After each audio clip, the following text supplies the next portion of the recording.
Estamos evocando ya la recta final de esta retaguardia de este martes 12 de julio de 2022 y tengo también un especial placer, una especial satisfacción, siento un gran orgullo y una gran satisfacción de saludar a Guillermo Rocafort. ¿Cómo estás, amigo? Muy buenas noches. Muy buenas noches, que Eurico. Es un verdadero placer compartir tertulia contigo y con tus oyentes. Oye, hoy para recibirte, me he puesto me he puesto me he puesto la Mejor no camisa. lo digas Oye, porque el Guillermo, algoritmo... lo de hoy, tú y yo hablábamos antes en privado, preparando un poco tu intervención, nuestra conversación, muy grata, como todas las que mantenemos. Lo de hoy es una farsa, ¿verdad? ¿Para qué nos vamos a andar con zarandajas y con tonterías? Los que nos dedicamos a esto y lo tenemos por castigo y tenemos que analizarlo y tal, aunque bueno, nos siga gustando este oficio, aunque solo sea por tener vocación también de servicio público, porque a mí me hace mucha ilusión cuando alguien me para por la calle, y últimamente es bastante gente, señal de que este canal, de que Periodista Digital y la segunda dosis y la retaguardia cada vez lo ve más gente, y fíjate, no te paran para felicitarte oiga, lo hace usted muy bien, o Alfonso Rojo lo hace estupendamente, son ustedes, sigan así tal. No. ¿Sabes una cosa? Que yo al principio me chocaba y ahora me enternece y procuro corresponder no ya con la máxima educación, con la máxima empatía, pues con todos aquellos ciudadanos que lo hacen en cualquier punto de Madrid, en cualquier barrio. Nos dan las gracias, Guillermo. Gracias por la labor que están ustedes haciendo. Gracias a usted, gracias a don Alfonso Rojo, gracias a todos sus colaboradores. Joder, qué mal está este país, o qué mal tiene que estar este país, y qué harta tiene que estar la gente de esto, de esa farsa parlamentaria, y de la farsa sobre todo de los políticos de la izquierda, de la extrema izquierda, de los proetarras, de los etarras, de los golpistas catalanes. ¿Y qué escasez tiene que haber de medios libres para que los 4 medios libres que quedamos, que no somos paniaguados, ni nos arrodillamos ante nadie, intentamos en la medida en la que podemos, porque claro, al final un medio de comunicación pues tiene que financiarse y tiene que sostenerse económicamente, el manejarnos con el único norte y la única guía de la verdad, y cuánto escasea eso en España. Valga este introito, Guillermo, para preguntarte tu opinión sobre la farsa de hoy. Bueno, ciertamente estoy totalmente de acuerdo con lo que has expresado.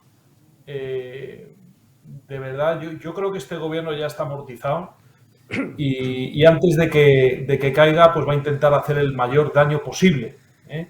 Y de hecho, la prueba está en lo que ha bajado la bolsa en España, ¿no? Que ya no hace daño, digamos, a los accionistas, digamos, a esas sociedades, a esas grandes empresas, sino que va a hacer daño a los pequeños inversores, a los españoles, a los ahorros. O sea, este presidente del gobierno y este gobierno no solamente nos está empobreciendo ahora mismo este año un 10%, más de un 10% por la inflación, que eso es lo que significa la inflación, empobrecimiento, sino que además está decidido a que nuestras inversiones, pequeños ahorros que tenemos metidos en bolsa, pues pierdan valor por la vía de este tipo de declaraciones meramente demagógicas, porque él sabe perfectamente que son inaplicables. Las grandes empresas tienen grandes despachos de abogados y también tienen lobbies y no va a ser tan fácil. Pero él lo dice para agitar, porque es un agitador, es un revolucionario prácticamente, está practicando caleborroca parlamentaria realmente, jaleado y agitado por una jarca de diputados paniaguados inútiles de la vida que no saben hacer nada más otra cosa que jalear a este representante de la caleborroca parlamentaria, que el resultado al final lo estamos viendo, que la bolsa se ha hundido desde que ha intervenido de esta manera tan, vamos a decir, irresponsable, y además yo creo que con medidas que realmente no van a aliviar ni mucho menos los graves perjuicios económicos que tiene nuestra nación, sino que simplemente lo que buscan es esa demagogia en la que está anclada la izquierda española, ese odio que sale de su boca, del cual se alimentan cada vez menos españoles, pero todavía son muchos millones, e intentar ganar una semana más, un mes más, en Moncloa hasta que tenga que salir, pero como bien se ha comentado anteriormente, el daño que puede hacer este hombre en el final de su mandato, incluso después de ya cesado lo que sea, nos va a sorprender, porque no tiene ningún límite, no se corta un pelo, no tiene autocrítica, es un fanático, absolutamente. Está practicando caleborroca parlamentaria. No me sabría que un día saliera con adoquines y se ponga, por supuesto, adoquines verbales, ¿no? Se ponga a lanzarlos a la oposición con objeto de aterrorizarla, porque él se mueve entre la violencia y el terror parlamentario, ¿no? O sea, realmente es más que un peligro público, es una amenaza muy seria para la seguridad nacional española, este elemento, ¿no? Que ya está amortizado y que ya, al cual la mayoría absoluta de la nación ya le da la espalda y está esperando el momento en el que sea cesado o expulsado del poder, ¿no? Está muy claro. Yo pues creo que fue hace 2 meses o un poquito más, titulé uno de estos programas, Guillermo, con un Sánchez practica el matonismo parlamentario y no somos los únicos que lo vemos. Afortunadamente también son millones de españoles los que lo ven. Yo quería esta noche abordar contigo un asunto que tú conoces muy bien, que es el de la mal llamada por los socialistas, los comunistas, los etarras, los golpistas catalanes, la ley de memoria democrática o de memoria histórica, que yo califico de memoria histérica. Tú eres una de las personas que más sabes acerca de esto, porque además de profesor de economía eres jurista, eres profesor de derecho también y bueno, pues aparte de tu formación específica en economía, tienes una formación absolutamente enciclopédica, política y te has estudiado, como digo, muy bien este asunto. Hoy me proponías, uno de los millones de temas que se pueden sacar, vaya por delante, pues si quieres hacer algún comentario, la aberración de que Sánchez haya pactado con ETA el reescribir a su modo y manera esta ley de memoria histérica, prolongando, por ejemplo, el franquismo hasta 1983, fecha en la cual ya Felipe González Márquez era presidente del gobierno. Yo decía ayer aquí en este programa y en mi editorial si Sánchez iba a tener para sentar a Felipe González en el banquillo, porque como todo el mundo sabe, los etarras le han dictado a Sánchez o al legislador que Felipe González fue el último presidente del gobierno del general Franco y que montó una banda terrorista que se llamaba GAL, Grupos Antiterroristas de Liberación, que mató a 27 etarras y alguno que no lo era, que lo siente en el banquillo, ¿no? A ver si tiene, perdón, ya no estamos en horario infantil, a ver si tiene huevos Pedro Sánchez, a ver si los tienes para sentar a Felipe en el banquillo. Digo, esto por un lado con carácter general y con carácter particular me proponías hoy, pues uno de los 1000 episodios en torno a esto, cuál es el que el gobierno regional catalán, el gobierno autonómico catalán, la Generalidad se niega, contrariamente a lo que prometió un tal Quintorra, a exhumar unas fosas en Montcada, donde habría víctimas, o donde hay víctimas de la República, del terror rojo en Barcelona. Bueno, pues sí, ciertamente. La verdad es que, empezando por tu pregunta, yo creo que ahora mismo, además, el PSOE está en la misma situación que estuvo antes de la guerra civil. Hay un guerra civilismo ya desatado dentro del PSOE. Habría que recordar los enfrentamientos que había entre los sectores de Largo Caballero sí, y los pistoleros de Indalecio Prieto, sí, que son los que además asesinaron al jefe de la oposición, a don José Calvo Sotelo. Sí. Ahora mismo estamos en la misma situación. Fueron a por Gil Robles, no le encontraron en casa porque eran la 1 de la madrugada y después fueron a por José Calvo Sotelo, que sí estaba en casa, le metieron en un furgón. Los guardaespaldas, el servicio de escolta personal de Indalecio Prieto, ese...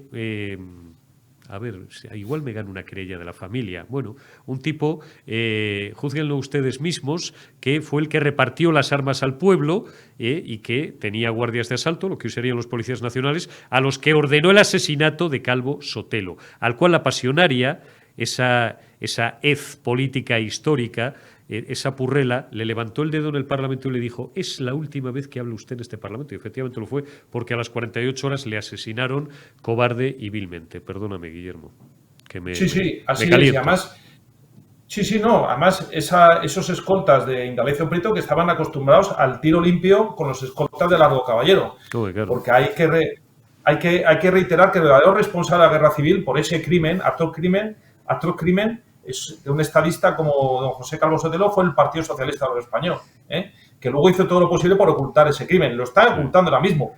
De hecho, entre los títulos nobiliarios que se van a quitar, porque dicen que fueron otorgados por Franco, está el de la familia de Calvo Sotelo. O sea, realmente va a ser asesinado por el Frente Popular y por el PSOE y también por esta ley etarra, esa familia, porque le van a quitar ese título, muy merecido porque fue además un gran economista, ministro de Finanzas con don Miguel Primo de Rivera y un hombre verdaderamente, yo creo que un gran patriota, ¿no? Entonces, ese es el contexto que hay ahora mismo dentro del PSOE. Hay una guerra civil entre el sector bolañista, que está actuando ahora mismo como un largo caballero totalmente desatado, contra, digamos, esa facción, vamos a decir, del PSOE histórico, pues que encabeza Felipe González y tal, que están viendo que van a ser ellos mismos laminados. O sea, realmente aquí hay unos ajustes de cuentas. El PSOE no tiene ningún tipo de límite a la hora de asesinar políticamente hablando, en este caso, no en el 36, sino ahora, a quien le pueda hacer sombra en la historia del PSOE, ¿no? Pero bueno, es esa realidad.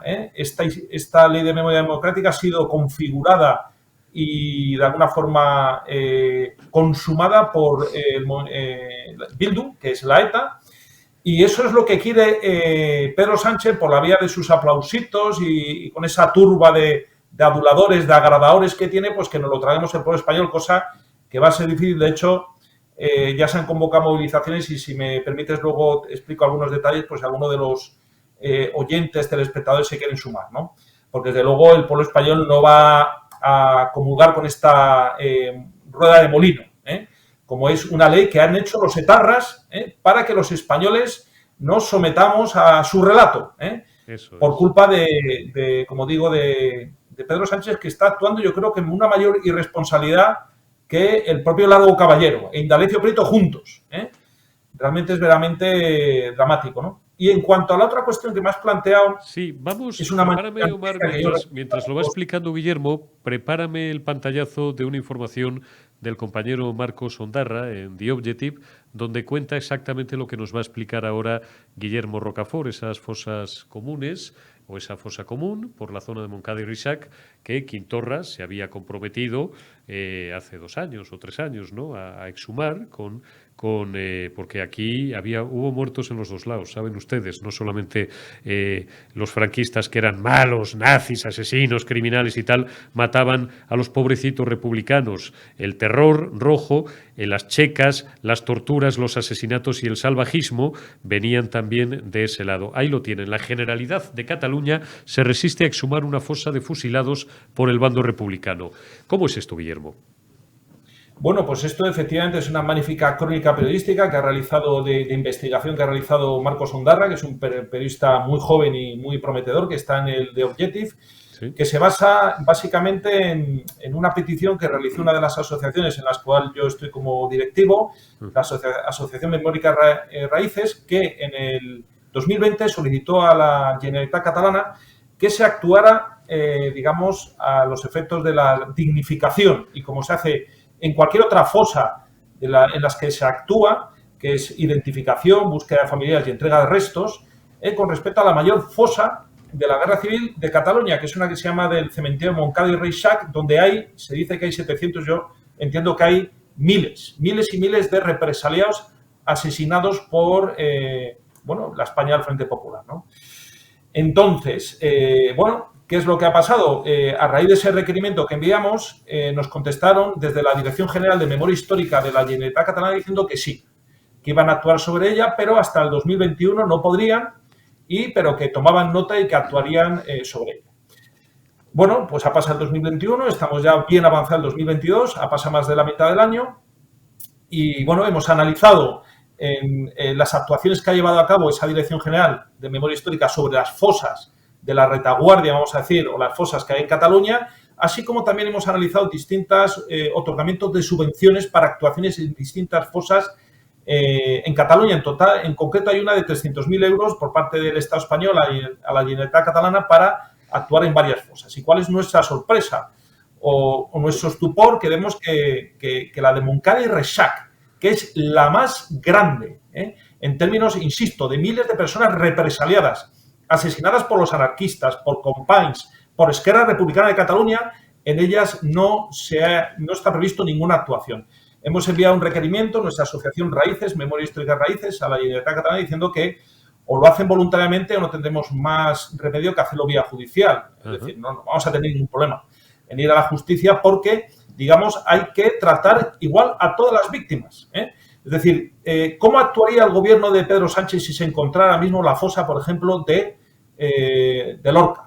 Pues sería increíble el despliegue de medios. 5 columnas en El País, 4 especiales de García Perreras y apertura Neutral, de varios telediarios en televisión española, etc, etc, etc. Bueno, harían allí una especie de museo de los horrores, etc. Entonces, pues sería increíble, ¿no? Ya sabemos cómo funciona la demagogia, la propaganda, pero en este caso nos llama mucho la atención que ni el Estado español, ni el gobierno de España, ni el gobierno catalán decide actuar en esa fosa. Y es muy sencilla la razón, porque quieren negar visibilidad a esos miles y miles de catalanes. Dicen ahí estos pájaros en Guanyat, hemos ganado. Hemos ganado, claro que han ganado, y más que van a ganar, perdóname, Guillermo. Pues sí, desde luego. Entonces, curiosamente también ha habido una noticia muy interesante este fin de semana pasado en el programa de Iker Jiménez, de Cuarto Milenio, en el cual hubo un documental, un análisis precisamente se titulaba El monstruo de las checas de Barcelona. Es un programa que ha causado estupor, porque es la primera vez que en una televisión generalista en España se da visibilidad al horror que fueron las checas del Frente Popular. Y bien, en ese magnífico documental y muy valiente documental por parte de Iker Jiménez y su equipo de Cuarto Milenio, ahí se hablaba de que en esas checas, una vez que se torturaba, una vez que se maltrataba a mujeres con niños pequeños, ancianos, a personas de todas las edades, luego se las llevaba al cementerio de Moncada precisamente para ser rematados y enterrados en la fosa de Moncada. Es decir, eso sí que es esa fosa, esa sí que es una verdadera galería de los horrores, de los crímenes que llevó a cabo el Frente Popular, que es Esquerra Republicana, que es el Partido Socialista, que es el Partido Comunista, que son los anarquistas en Cataluña bajo el dominio rojo. Y esa fosa es la que quieren negar esa visibilidad que desde luego desde la Asociación Raíces vamos a exigir, aunque sea en vía judicial, porque además nos asiste la razón. Tenemos ya el compromiso por escrito de la Dirección General de Memoria Histórica de Cataluña y lo único que nos queda es ejecutar, digamos, ese compromiso, ¿no? Que nos gustaría que lo hicieran voluntariamente, sabemos que se van a negar, como gato panza arriba, porque desde el mismo momento que investiguen esa fosa, van a aparecer precisamente, y lo vinculo otra vez con ese magnífico documental, análisis que se hizo en el programa de Iker Jiménez de Cuarto Milenio sobre las checas en Barcelona, porque es una historia que excede completamente los parámetros del horror. O sea, estamos hablando de checas donde se aplicaban torturas psicológicas y físicas, donde fueron asesinadas miles de personas, fueron torturadas miles de personas, también fueron asesinadas miles de personas, y esas personas ya muertas o en trance de muerte fueron llevadas a Moncada para ser rematadas. Y esto ha generado un verdadero estupor, como digo, en las redes sociales. Y es muy interesante ese vínculo que hay con este magnífico reportaje periodístico de Marcos Ondara. Pero te digo una cosa, querido Eurico. A mí lo que más me horroriza es que después lo que ha surgido esa polémica en Twitter en relación de esa extrema izquierda jaleada por Pedro Sánchez, por Esquerra Republicana, por los comunistas, en el sentido de que parece que se congratulan de esa violencia en retaguardia. Es que no hemos aprendido nada, no tenemos que sacar conclusiones en el sentido de que la violencia al final acaba perjudicando a todos. Pues parece que no. Realmente hay un sector en España muy importante que gravita en torno a Pedro Sánchez, que jalea y que no se arrepiente y que no hace autocrítica y que no es capaz de comprender los crímenes, sino que yo he leído mensajes en Twitter de odio diciendo que había que haber matado más fascistas, cuando estamos viendo que allí se torturó y se asesinó a ancianos, a mujeres, con niños, con bebés, ¿no? Y realmente es verdaderamente, y todo esto es culpa de Zapatero, de Pedro Sánchez, y no nos olvidemos también de Mariano Rajoy, que en vez de poner coto y haber eliminado esa ley de la memoria histórica, ahora mismo nos ha puesto en esta situación, que es la justicia. Esta ley es el indulto, digamos, de todos los crímenes de la ETA y también de todos los crímenes de las checas y también de la fosa, y va a ser el fin de la fosa Moncada, o sea, iban a poner cemento y no ha existido nada, ¿no? Es verdaderamente dramático. Bueno, pues parece que esta escoria está muy empeñada, esta escoria que le hace el caldo gordo al figura, a Sánchez Castejón, en devolver a España al 36. Y yo siempre digo lo mismo, joder, a ver si les van a devolver a ellos al 39. A ver si les vamos a devolver al 39. Que vayan pasando. Pero bueno, si eso es lo que quieren para España, pues oye, no sé, pues es que llevan desde Zapatero, como tú bien señalas, buscando una segunda parte del partido, ¿no? O una repetición del partido. No sé, ellos sabrán, es que siempre lo digo, Guillermo, somos más, somos mejores y sobre todo somos más valientes y más patriotas, porque estos, luego de uno en uno, son auténtica escoria, son auténtica basura. Y ahí lo dejo.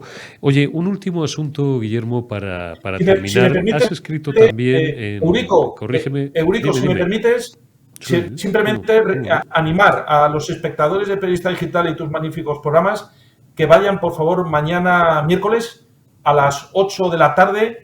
La Asociación Reconciliación y Verdad Histórica ha convocado una jornada vespertina de protesta en contra de la Ley de Memoria Democrática y simplemente pues animarles. Mañana, miércoles, a las 8 de la tarde, frente al Congreso, iremos los patriotas a protestar y a exigir políticas de conciliación y no de división. Simplemente era esto, perdón, Eurico. Y no de confrontación. Oye, un último asunto, muy rápido, porque ya se nos agota el tiempo, Guillermo, pero lo doy por bien empleado porque tenía yo ganas de hablar largo y tendido contigo de este asunto. Has firmado hace unos días un artículo, prepárame, Omar, el pantallazo, acerca de la Sareb.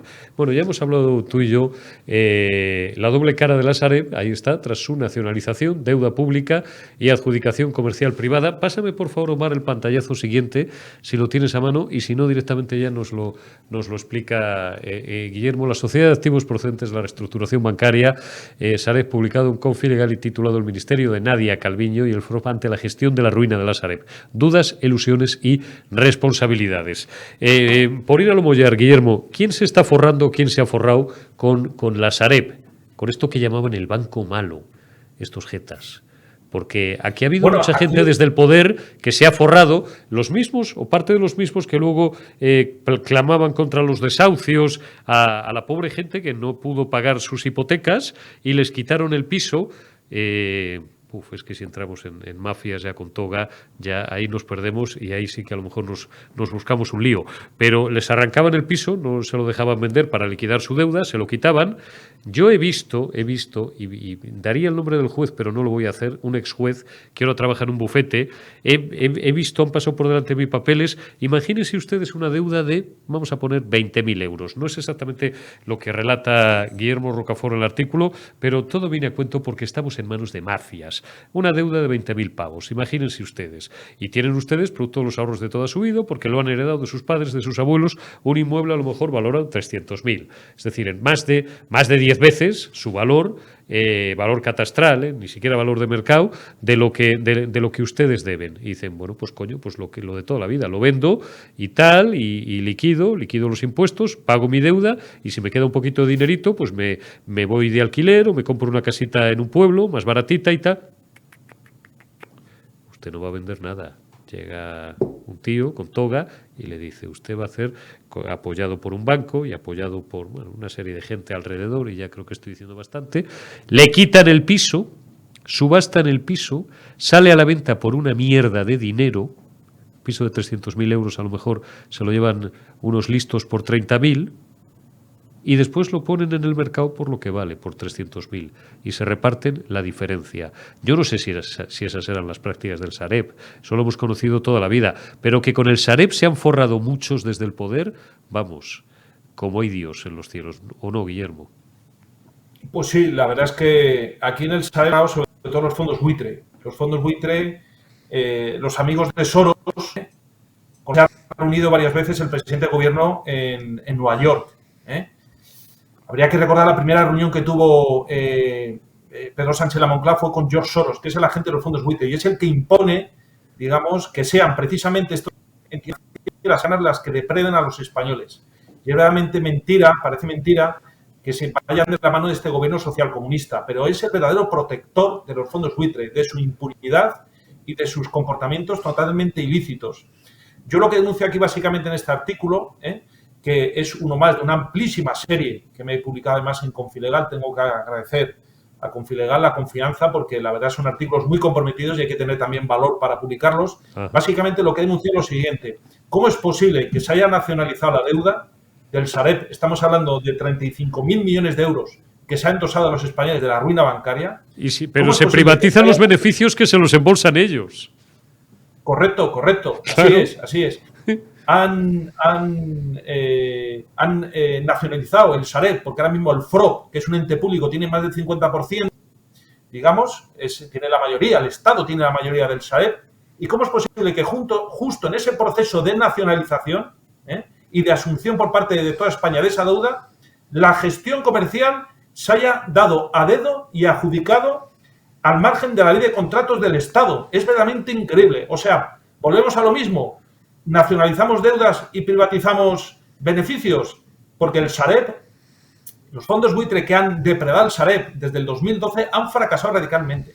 La política comercial ha sido un fracaso. Hay un Sareb irlandés que se llama el NAMA, que tiene una política comercial mucho mejor y que ha dado ya beneficios y que ha amortizado toda la deuda. Por lo tanto, los irlandeses no tienen que pagar esa fiesta, digamos, o esas pérdidas del banco, pero de los bancos y cajas. Pero aquí en España pasa exactamente lo contrario. Se han nacionalizado las deudas y justo cuando Nadia Calviño aprobó un decreto, creo que fue en enero de este año, un decreto de nacionalización del Sareb, porque hasta entonces era un ente privado, porque la mayoría del capital era privado, pero estando nacionalizado, ¿cómo es posible que, además, diciendo la ley que se tiene que aplicar la ley de contratos del Estado, diciendo el reglamento o el decreto de nacionalización, cómo es posible que se haya asignado a dedo a dos fondos buitre, a dos entidades vinculadas a fondos buitre? ¿Qué significa eso? Que van a seguir dando pérdidas, van a seguir sacando los chollos a los fondos buitre, y no olvidemos que el partido más afín a los fondos buitre es el PSOE. Don Joan Clos, que fue alcalde de Barcelona, ahora mismo es el presidente de la patronal de los fondos buitre en España, y tiene una cantidad de influencias y de contactos el Partido Socialista, porque no olvidemos que van de la mano de George Soros. Entonces, hasta que esta izquierda no se dé cuenta y deje la chorrada de la memoria histórica, se centre en estas cuestiones, pues al final lo que tenemos son agitadores en la calle, revolucionarios, bilduetarras y cada vez todos los españoles más pobres, ¿no? Pero la realidad es que esto del Sareb, de momento, nos está costando que se sepa una deuda de unos 35.000 millones de euros, que ahora es deuda pública, antes era deuda privada, que proviene de la ruina de los bancos, no lo olvidemos, y de las cajas, y luego por otro lado unas pérdidas acumuladas del Sareb desde el 2012 que están en torno a, creo que recordar, 10.000 millones de euros, 10.000 millones de euros que son mayor déficit presupuestario. O sea, ¿de qué estamos hablando? ¿Cómo no hay una comisión de investigación sobre este tema? Yo lo he pedido, yo espero que el Partido Popular, que creó el Sareb Banco Malo, una vez que ya esté renovado, sobre todo el PP, la lleve a cabo, porque durante estos, ¿cuántos años lleva? 4 años y pico que lleva Pedro Sánchez en el poder. O sea, la ruina del Sareb se ha multiplicado. Y no olvidemos que ahí, desde luego, el Partido Socialista y sus terminales, vamos a decir, económicos, mediáticos, empresariales, van a sacar unas tajadas increíbles. Cuando realmente, desde que se han nacionalizado con ese decreto de nacionalización, todos los contratos tenían que estar sometidos a la ley de contratos del Estado, ley de contratos públicos. Pero la venta, digamos, la asignación a esos gestores comerciales se ha hecho a dedazo. Es decir, ¿qué significa eso? Pues volvemos a lo mismo, que al final se privatiza lo bueno y se mutualiza. Ahora no se dice se nacionaliza porque queda mal, ¿no? Ahora se mutualizan las deudas, ¿no? Está claro. Guillermo Rocafort, como siempre es un placer el tenerte aquí, amigo. Cuídate mucho y hasta la próxima. Te envío un abrazo muy fuerte.